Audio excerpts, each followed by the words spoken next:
नमस्कार बंधुगण, कहानी दुनिया को आपण मानक स्वागत। आज चलतु शुणा फकीरमोहन सेनापति लिखित गोटे कहानी रेबती।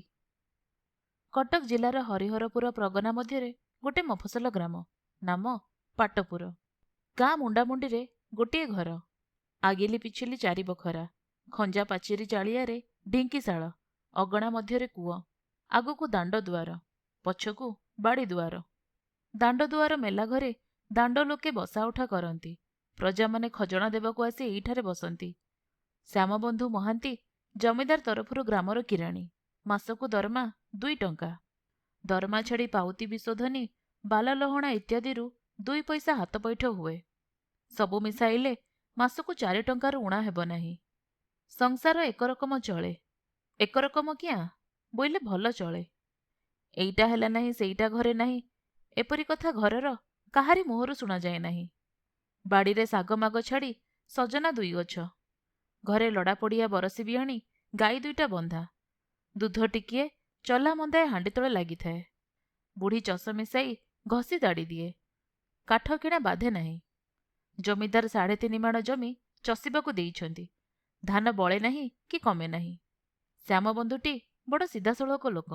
प्रजा माने मानती, सुख पाआंती। बापरे धनरे कही कही दुआर दुआर बुली खजना असुल करे। काहारिठारु अन्यायरे पैसाटिए निए नाही। प्रजा माने खजना देई पाउती मागंती नाही। से 4 आंगुली तालपत्रे खंडे पाउती लिखि बळे चाଳରେ गुंजी देई जाए। जमीदार पियादा आसिले गाँ को छाड़े नाही। आपे हाथ ओठ धरी धुआखिया 2 पैसा अंटारे गुंजी देई विदा करे। श्यामबंधु घरे खाइबाकू कुटुंब 4 जण। आपे 2 प्राणी, माँ बुढ़ी, 10 वर्षर गोटिए झियो। झियर नाम रेबती। श्यामबंधु संज बेले पिंडारे बसी कृपासिंधु बदन गाए। केबे केबे काठरू खाटी उपरे बैठाटिए थोई भागवत पढ़े।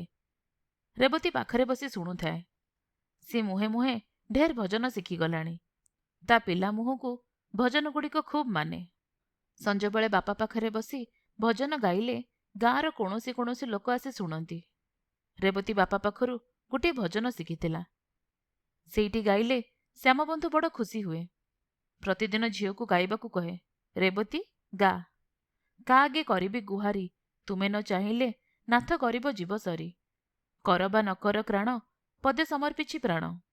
हृदय अछि तुम नाम धरी, तुम बिना क्रिजगत शून्य हे हरि। शीतल कर जीवन प्रेमामृत दान करी।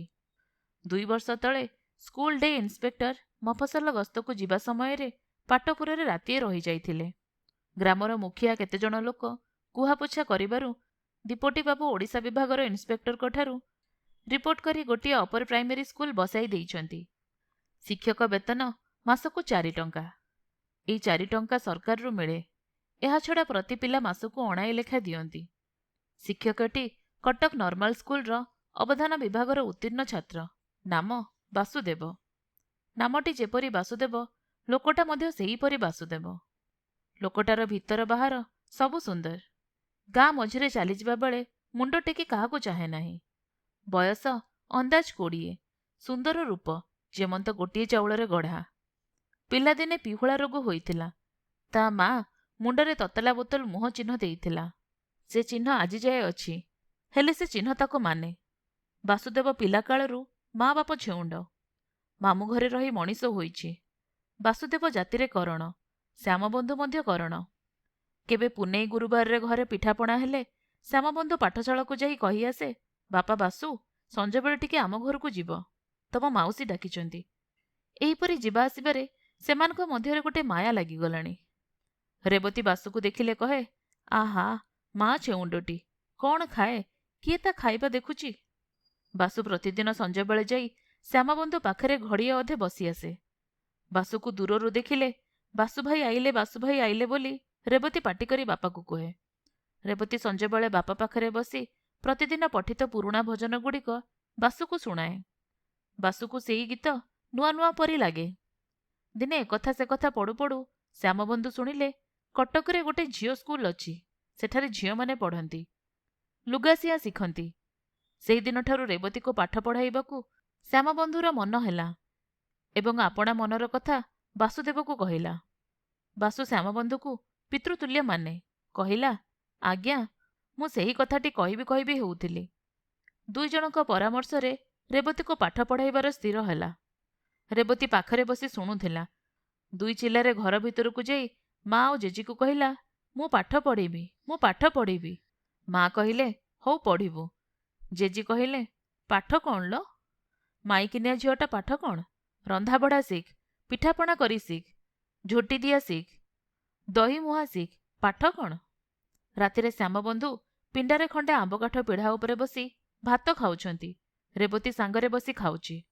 ବୁଢ଼ୀ ଆଗରେ ବସି ଭାତ ପୁଞ୍ଜାଏ ଆଣ, ଡାଲି ପାଣି ଟିକେ ପକେଇ ଯା, ଲୁଣ ଟିକେ ଦେ ଇତ୍ୟାଦି କଥା ବୋହୂ ପ୍ରତି ଆଦେଶ କରୁଛନ୍ତି। କଥାରେ କଥାରେ ବୁଢ଼ୀ କହି ବସିଲେ, ହଁ ରେ ଶ୍ୟାମ, ରେବ ପାଠ ପଢ଼ିବ? ପାଠ କ'ଣ ରେ? ତରିଲା ଝିଅର ପାଠପଢ଼ା କ'ଣ? ଶ୍ୟାମବନ୍ଧୁ କହିଲେ, ହଉ କହୁଛି ତ ପଢ଼ୁ। ଝଙ୍କଡ଼ ପଟ୍ଟନାୟକ ଘର ଝିଅମାନେ ଯେ ଭାଗବତ ବୋଲି ପାରନ୍ତି, ବୈଦେହୀଶ ବିଳାସ ଛାନ୍ଦ ଗାଆନ୍ତି।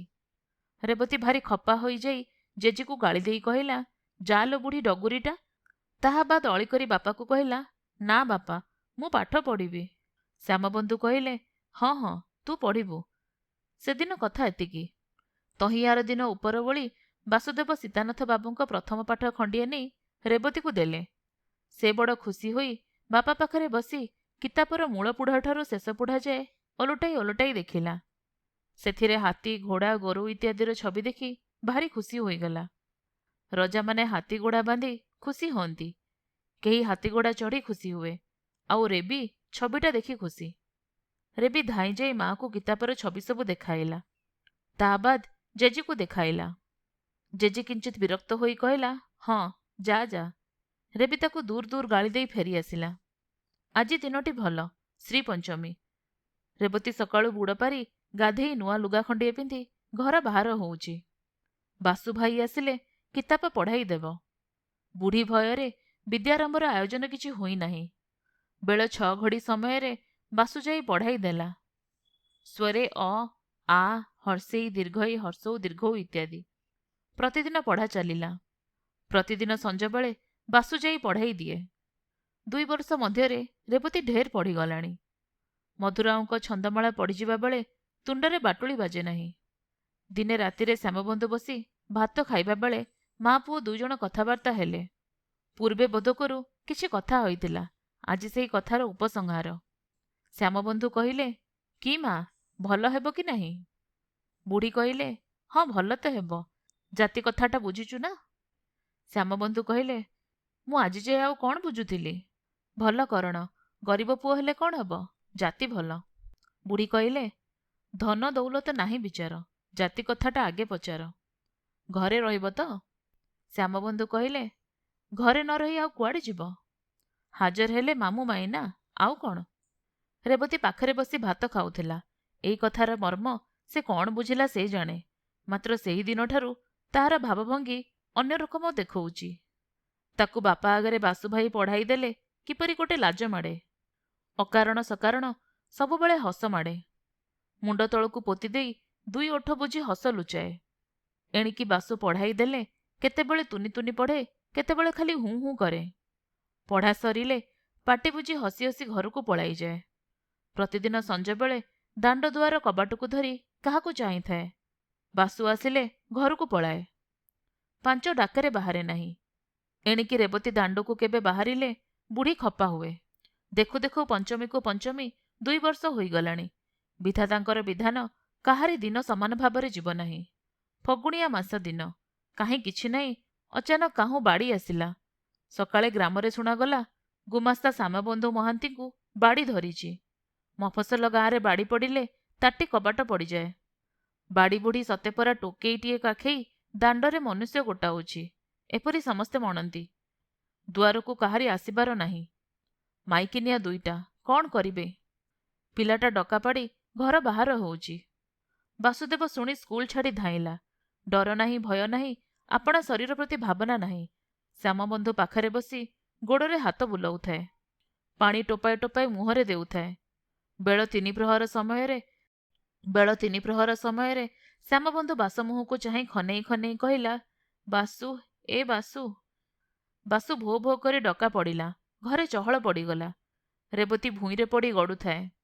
ଗ୍ରାମର ଲୋକେ ଶୁଣି କହିଲେ, ହେଇଗଲା ପରା। ଦେଖୁ ଦେଖୁ ସଞ୍ଜ ବେଳକୁ କିଛି ନାହିଁ। କ'ଣ କରିବେ? ବାସୁଦେବଟା କାଲିକା ପିଲା, ଆଉ ଦୁଇଟା ଭୁଆଁଶୁଣି। ଗ୍ରାମର ବନଶେଠୀ ଧୋବା ଜଣେ ଜାଣିବା ଶୁଣିବା ଲୋକ। ତା ଦେହକରେ 50 କି 60 ପାର କଲାଣି। କାଲି ହେଲେ ଯିବାକୁ ହବ, ଆଜି ହେଲେ ଯିବାକୁ ହେବ। ଲୁଗାପଟା ଦିଖଣ୍ଡ ମଧ୍ୟ ମିଳିବାର ଭରସା। ଗାମୁଛାଟିଏ ଅଣ୍ଟାରେ ଭିଡ଼ି ଦେଇ କୁରାଢ଼ିଟିଏ କାନ୍ଧରେ ପକାଇ ହାଜର ହୋଇଗଲା। ଗ୍ରାମରେ କରଣ ସେହି ଘରକ। ଶାଶୁ ବୋହୂ ବାସୁଦେବ 3 ଜଣ ଧରାଧରି କରି କର୍ମ ଚଳାଇଲେ। ସେ ସମୟର କଥାଗୁଡ଼ିକ ଲେଖିବାକୁ ଆଉ ହାତ ଚାଲୁନାହିଁ। ଶ୍ମଶାନରୁ ଫେରି ଆସିବା ବେଳକୁ କୁଆଁ ତାରା ଉଇଁଲାଣି।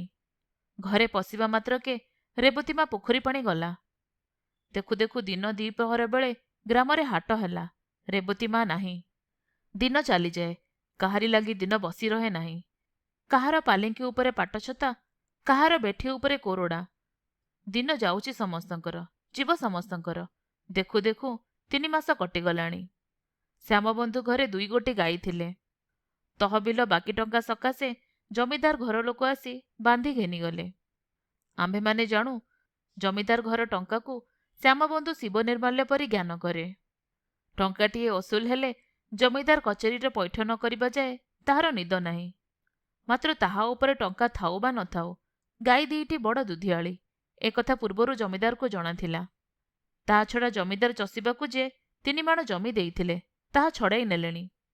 ହଳିଆଟା ବା ଘରେ ଆଉ କିଆଁ ରହିବ? ଦୋଳ ପୂର୍ଣ୍ଣିମା ଦିନ ସେ ଛାଡ଼ିଗଲା। ବଳଦ 2ଟା 17.5 ଟଙ୍କାରେ ବିକା ଯାଇଥିଲା। 2 ଜଣଙ୍କ କ୍ରିୟାରେ ଖରଚ ଯାଇ ଯାହା ବଳିଥିଲା ସବାସଟା କରି ମାସେ ଚଳିଲା। ଆଜି ଢାଳଟା, କାଲି ପିତ୍ତଳଟା, ବିକାବଟା ବନ୍ଧାଛନ୍ଦାରେ ଆଉ ମାସେ ଗଲା। ବାସୁ 2 ଓଳି ଦୁଆରକୁ ଆସେ। ରାତି ଘଡ଼ିଯାଏ ଥାଏ। ଆଈ ନାତୁଣୀ ଶୋଇବାକୁ ଗଲେ ବସାକୁ ଯାଏ। ବାସୁ କିଛି ଟଙ୍କା ପଇସା ଦେଲେ ଆଈ ବା ନାତୁଣୀ କେହି ନିଅନ୍ତି ନାହିଁ। ବଳେଇ ବଳେଇ କିଛି ଦେଲେ ତାହା ଠଣାରେ ପଡ଼ିଥାଏ। ବାସୁ ଜାଣିପାରି ଆଉ କିଛି ଦିଏ ନାହିଁ। ବୁଢ଼ୀ ପାଖରୁ 1-2 ପଇସା ନେଇ ସଉଦା କିଣିଦିଏ। ସେହି 2 ପଇସାର ସଉଦାରେ 8-10 ଦିନ ଚଳିଯାଏ। ଘରର ଚାଳ ଉଡ଼ିଗଲାଣି, ଛାଉଣି ଦରକାର। ବାସୁ 2 ଟଙ୍କାର ନଡ଼ା କିଣି ବାଡ଼ିରେ ଗଦେଇ ଦେଇଛି। ଶରଣ ହେବାରୁ ଛପର ବନ୍ଦୀ ହୋଇପାରି ନାହିଁ। ବୁଢ଼ୀ ଏବେ ଆଉ ଦିନରାତି ବସି କାନ୍ଦେ ନାହିଁ, କେବଳ ସଞ୍ଜ ହେଲେ ବସି କାନ୍ଦେ। କାନ୍ଦି କାନ୍ଦି ତଳେ ପଡ଼ିଯାଏ, ସେଇଠାରେ ରାତି କାଟେ। ରେବତୀ ଧକେଇ ଧକେଇ ପାଖରେ ପଡ଼ିଯାଏ। ବୁଢ଼ୀ ଆଖିକି ଏବେ ଭଲ ଦିଶୁନାହିଁ, ବାୟାଣୀ ପରି ହୋଇଗଲାଣି। ଏବେ ସେ କାନ୍ଦିବାର ଉଣା କରି ରେବତୀକୁ ଗାଳି ଦେବାକୁ ଆରମ୍ଭ କରିଛି। ଏତେ ଯେ ଦୁଃଖ, ଏତେ ଯେ ଦୁର୍ଦ୍ଦଶା, ସବୁର ମୂଳ କାରଣ ରେବତୀ। ଏହା ସେ ମନ ମଧ୍ୟରେ ସ୍ଥିର ସିଦ୍ଧାନ୍ତ କରିସାରିଲାଣି। ରେବତୀ ପାଠ ପଢ଼ିବାରୁ ପୁଅ ମଲା, ବୋହୂ ମଲା, ହଳିଆ ଛାଡ଼ିଗଲା, ବଳଦ ବିକାଗଲା, ଜମିଦାର ଘର ଗାଈ ବାନ୍ଧି ଘେନିଗଲା। ରେବତୀ କୁଲକ୍ଷିଣୀ, ସେ କୁଢ଼ଙ୍ଗୀ, ସେ ଲକ୍ଷ୍ମୀ ଛାଡ଼ି। ବୁଢ଼ୀ ଆଖିକୁ ଯେ ଦିଶୁନାହିଁ, ତାହାର କାରଣ ରେବତୀର ପାଠପଢ଼ା। ବୁଢ଼ୀ ଗାଳି ଦେଲାବେଳେ ରେବତୀ ଆଖିରୁ 2 ଧାର ବହି ଯାଉଥାଏ। ଡରେ ବୁଢ଼ୀ ପାଖରେ ଛିଡ଼ା ହୋଇପାରେ ନାହିଁ। ବାଡ଼ି ଦୁଆରେ ନୋହିଲେ ଘର କୋଣରେ ମୁହଁ ଘୋଡ଼ାଇ କାଠ ପରି ବସିଥାଏ। ବାସୁ ମଧ୍ୟ ଦୋଷୀ, କାରଣ ରେବତୀ ତ ଏତେ ଦିନ ଯାଏ ପଢ଼ିନଥିଲା, ସେହି ଆସି ସିନା ପଢ଼ାଇ ଦେଲା। ମାତ୍ର ବୁଢ଼ୀ ବାସୁକୁ କିଛି କହିପାରେ ନାହିଁ। ବାସୁ ନହେଲେ ଘରେ ଦଣ୍ଡେ ଅଚଳ। ବୁଢ଼ୀ ଜମିଦାର ଘର ଲଟି ଛିଡ଼ି ନାହିଁ। ଜମିଦାର ଘର ଲୋକ ଆସି ଆଜି ଏ ହିସାବଟା, କାଲି ସେ ହିସାବଟା ମାଗେ। ବାସୁ ନହେଲେ ପାଞ୍ଜି ବିଡ଼ାରୁ ପଢ଼ି ପତର କାଢ଼ିଦେବ କିଏ? ବାସୁ ନଥିବା ବେଳେ ସେ ସହଜ କଥାରେ କେବେ କେବେ ଆପଣା ମନ୍ତବ୍ୟ ପ୍ରକାଶ କରିଥାଏ। ରେବତୀ ଆଉ ଏଣିକି ସେଇ ଲୀଳାମୟୀ ପ୍ରତିମା ନୁହେଁ, ତାହା ପାଟି ଆଉ କେହି ଶୁଣି ନାହିଁ। ବାପା ମା ଗଲା ଦିନୁ ତାକୁ ଦାଣ୍ଡ ଦୁଆରେ ଆଉ କେହି ଦେଖିନାହିଁ। କେତେ ଦିନ ଯାଏ ଭୋ ଭୋ କରି ଡାକ ପାରୁଥିଲା, ଏବେ ଆଉ ପାଟି କରି କାନ୍ଦେ ନାହିଁ। ମାତ୍ର ଦିବାରାତ୍ର ତାହାର ବଡ଼ ବଡ଼ ଆଖି 2ଟା ସାନ ସାନ ନୀଳକଇଁ ପରି ପାଣିରେ ଢଳ ଢଳ ହେଉଥାଏ।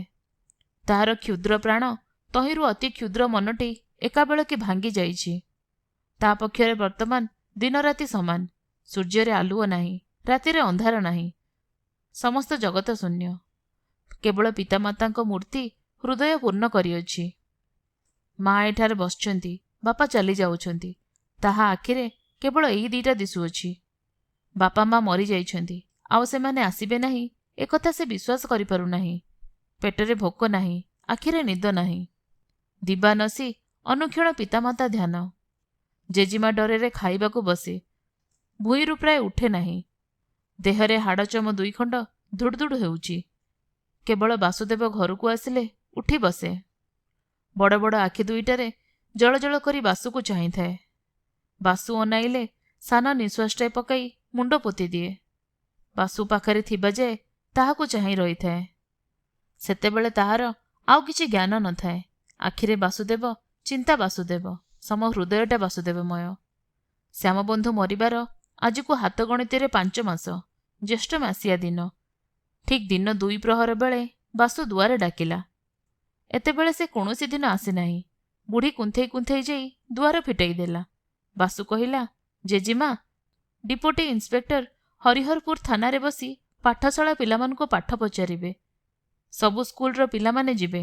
ମୋ ପାଖକୁ ଚିଠି ଆସିଛି। ମୁଁ ପିଲାମାନଙ୍କୁ ନେଇ କାଲି ସକାଳେ ଯିବି। 5 ଦିନ ଲାଗିବ।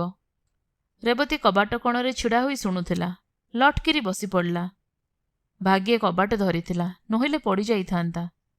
ବାସୁ 5 ଦିନ ସକାଶେ ଚାଉଳ, ଲୁଣ, ତେଲ, ବାଇଗଣ କିଣି ଆଣି ଅଗଣାରେ ଥୋଇଦେଇ ବୁଢ଼ୀକୁ ଜୁହାରଟିଏ ହୋଇ ଶନିବାର ମୁହଁ ସଞ୍ଜବେଳେ ବାହାରିଗଲା। ବୁଢ଼ୀ କହିଲା, ବାପା, ଖରାରେ ବୁଲିବୁ ନାହିଁ। ଦେହପାଉକୁ ଚାହିଁବୁ। ବେଳରେ 2ଟା ତୁଣ୍ଡରେ ଦେବୁ। ରେବତୀ ଏକ ଧ୍ୟାନରେ ବାସୁକୁ ଚାହିଁଥାଏ। ଆଜିକା ଚାହାଣୀ ଅନ୍ୟ ରକମ। ଆଗେ ବାସୁ ଚାହିଁଲେ ମୁଣ୍ଡ ତଳକୁ ପୋତି ଦେଉଥିଲା। ଆଜି ସେ ଭାବ ନାହିଁ। ଏକା ଧ୍ୟାନରେ ବାସୁକୁ ଚାହିଁ ରହିଛି। ବାସୁର ମଧ୍ୟ ଆଜି ଆଗକା ଚାହାଣୀ ନୁହେଁ।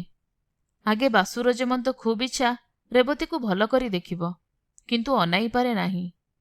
ଆଜି 4 ଚକ୍ଷୁର ମିଳନ। ଆଖି ଫେରାଇବାକୁ କାହାରି ଆୟତ ନାହିଁ। ବାସୁ ଚାଲିଗଲାଣି। ଆଉ ଦିନ ନାହିଁ। ଘର ବାହାର ଅନ୍ଧାର ପୂରିଗଲାଣି।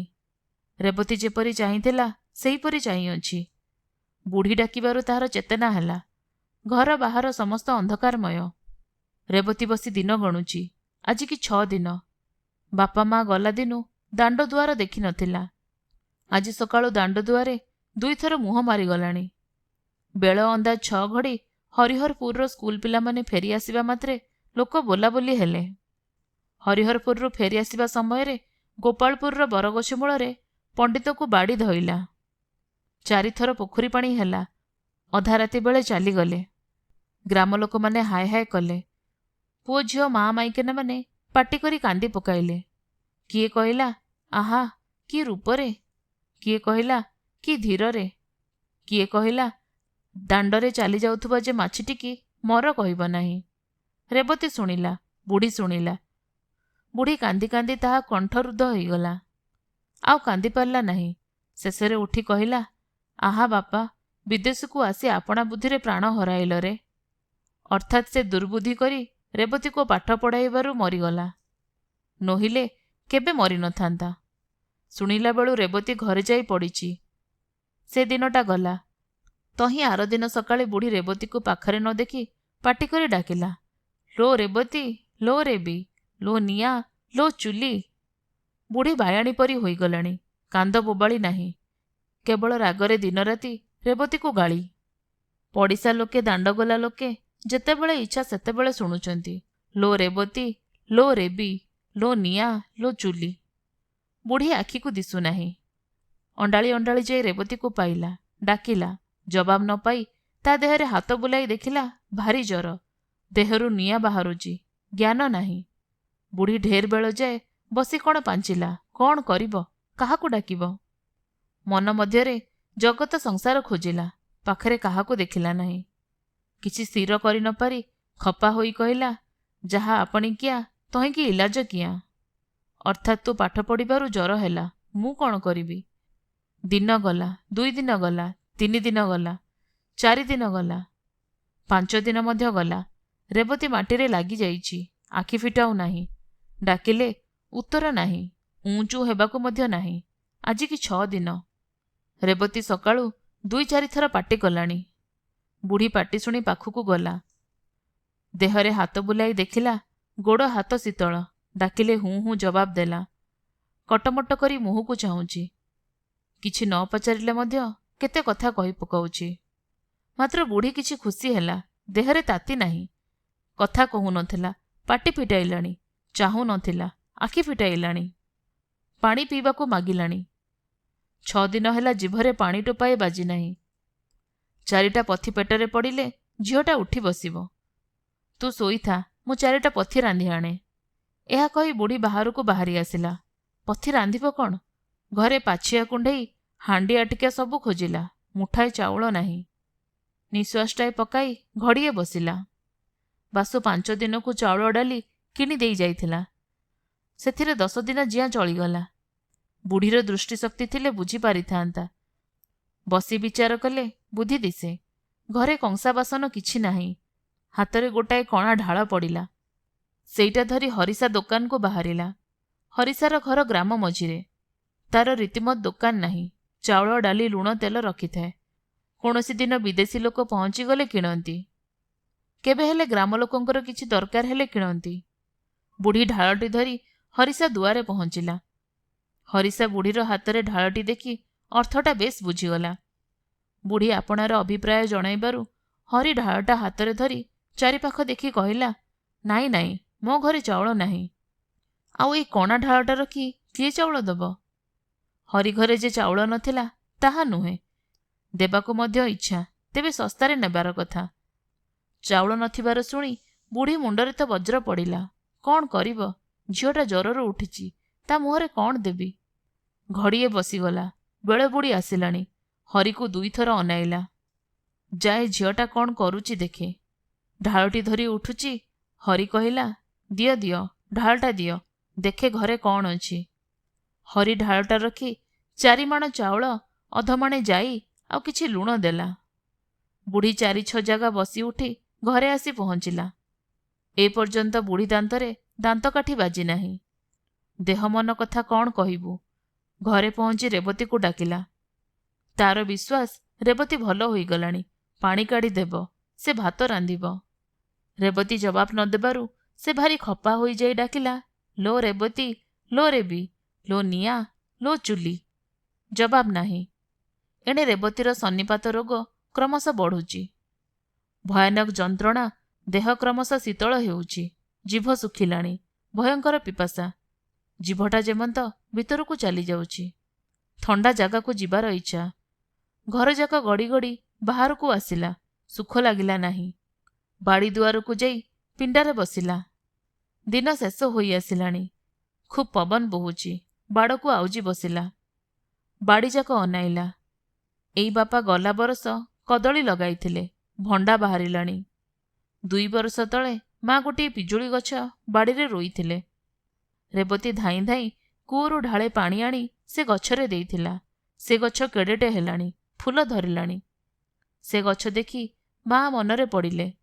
ବୁଦ୍ଧି ସ୍ଥିର ନାହିଁ, ମନ ଚଞ୍ଚଳ। ଲଗାଲଗି କିଛି କଥା ମନରେ ପଡ଼ୁନାହିଁ। ମାତ୍ର ମାତାର ଆନନ୍ଦମୟୀ ମୂର୍ତ୍ତି ଆଉ ମନକୁ ଛାଡ଼ୁନାହିଁ। ସଞ୍ଜ ଗଡ଼ିଗଲାଣି, ଆଉ କିଛି ଦିଶୁନାହିଁ। ଆକାଶକୁ ଚାହିଁଲା। ଏକା ଧ୍ୟାନରେ ରେବତୀ ସେହି ତାରାକୁ ଚାହିଁଅଛି। ଆଖିରେ ଆଉ ପଲକ ପଡ଼ୁନାହିଁ। ତାରାର ଆକାର କ୍ରମଶଃ ବଢ଼ିଯାଉଛି। ଚକ୍ର ପରି ଆକାର ହୋଇଗଲାଣି। ଆହୁରି ବୃଦ୍ଧି, କ୍ରମଶଃ ଉଜ୍ଜ୍ୱଳ। ମା 2 ଗୋଟି କିରଣ ହସ୍ତ ବଢ଼ାଇଦେଲେ। ସେହି କିରଣ 2ଟି ଆସି 2 ଚକ୍ଷୁ ସ୍ପର୍ଶ କରି ହୃଦୟରେ ପ୍ରବେଶ କଲା। ସେହି ଅନ୍ଧକାର ମଧ୍ୟରେ ଆଉ କୌଣସି ଶବ୍ଦ ନାହିଁ, କେବଳ ନିଶ୍ୱାସ ଶବ୍ଦ। ସେ କ୍ରମଶଃ ପ୍ରବଳ, ଖୁବ୍ ଦୀର୍ଘ ନିଶ୍ୱାସ। ଶେଷରେ ମା ମା 2 ଥର ଅସ୍ପଷ୍ଟ ଶବ୍ଦ ଶୁଭିଲା। ବାଡ଼ି ନିସ୍ତବ୍ଧ, ନୀରବ। ଏଣେ ବୁଢ଼ୀ ଘୁଷୁରି ଘୁଷୁରି ଯାଇ ରେବତୀ ଶୋଇବା ଜାଗା ଦେଖିଲା। କେହି ନାହିଁ। ଘରଯାକ ବାହାର ଅଗଣା, ଢେଙ୍କିତଳ, ଢେଙ୍କିଲାଞ୍ଜ କାହିଁ ନାହିଁ। ମନେ କଲା ଜ୍ୱର ଭଲ ହୋଇଗଲାଣି, ବାଡ଼ିରେ ବୁଲୁଥିବ। ସେହି ଡାକ, ଲୋ ରେବତୀ, ଲୋ ରେବି, ଲୋ ନିଆଁ, ଲୋ ଚୁଲି। ବାଡ଼ି ଦୁଆରକୁ ଗଲା। ଅଣ୍ଡାଳି ଅଣ୍ଡାଳି ପିଣ୍ଡାକୁ ଉଠିଲା। ପିଣ୍ଡାଟା ଭୁଇଁଠାରୁ 2 ହାତ ଉଚ୍ଚ, ହାତେ ଚଉଡ଼ା। ମଲା, ତୁ ଏଇଠି ବସିଛୁ? ଦେହରେ ହାତ ଦେଇ ବୁଢ଼ୀ ପ୍ରଥମେ ଚମକି ପଡ଼ିଲା। ଆଉ ଥରେ ଭଲ କରି ଗୋଡ଼ଠାରୁ ମୁଣ୍ଡ ଯାଏ ହାତ ବୁଲାଇଲା। ନାକରେ ହାତ ଦେଇ ଗୋଟାଏ ଉତ୍କଟ ଶବ୍ଦ କଲା। ସଙ୍ଗେ ସଙ୍ଗେ ପିଣ୍ଡା ତଳେ ଦୁଲଦାଲ ଶବ୍ଦ। ଶ୍ୟାମବନ୍ଧୁ ମହାନ୍ତିଙ୍କ ଘରର କୌଣସି ପ୍ରାଣୀକୁ ଜଗତରେ ଆଉ କେହି ଦେଖିନାହାନ୍ତି। ପଡ଼ୋଶୀମାନେ ରାତି ପହରକ ସମୟରେ ଶେଷ ଶବ୍ଦ ଶୁଣିଥିଲେ, ଲୋ ରେବତୀ, ଲୋ ରେବି, ଲୋ ନିଆଁ, ଲୋ ଚୁଲି। ଆପଣମାନେ ଶୁଣୁଥିଲେ ଫକୀରମୋହନ ସେନାପତିଙ୍କ ଲିଖିତ ଗୋଟେ ଗପ ରେବତୀ।